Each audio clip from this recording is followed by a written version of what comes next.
Um, is a female, will you find a female worth being faithful, like giving up your cheating? Because per Claudel, most men cheat. So do you think a female, like if you find someone, would she be worth you giving up that cheating habit or that craving or that demon, basically? Yeah, I think if you make sure, I think if it's hard for me to think about it in terms of gender, because I know that men and women have that tendency to cheat, especially more now today than it used to be.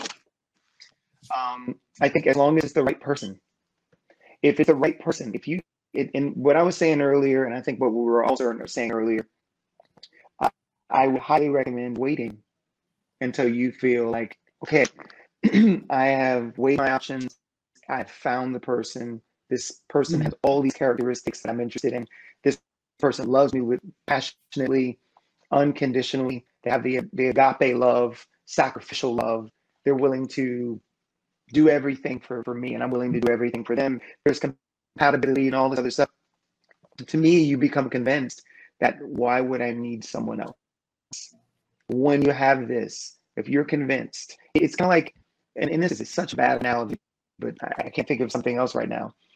You're going into a grocery store, and you're gonna make a purchase, and there's something specific that you're looking for, and there's 100 of them, and you have to choose which one based on certain parameters, and you walk away, you chose one, and you leave because you've taken the time to invest in making sure that this person is the right one.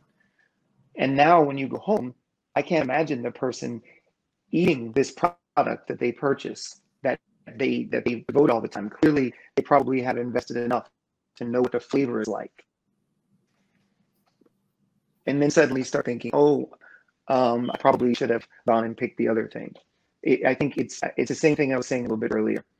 It's all about, I don't think that, I think people cheat just to jump in that side because they're not fully convinced that they have the person that, again, sorry to keep saying this, but I feel who God intended for them to have. They're not fully convinced, so they're unsure, or they're. I mean, again, I know this isn't church, but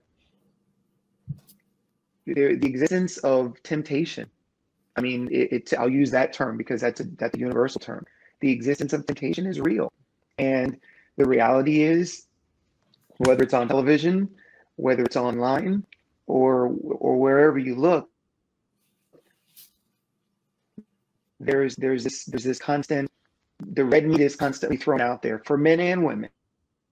And these shallow promises of euphoria based on wealth and based on physical appearance. And what you get out of it is guilt and shame. I mean, even people who before they were married were in relationships and they were looking at somebody else. I don't know how everyone feels, but for me, I like this girl here, and I got this girl over here. There's a bit of guilt and shame when you get busted because it's not supposed to be like that.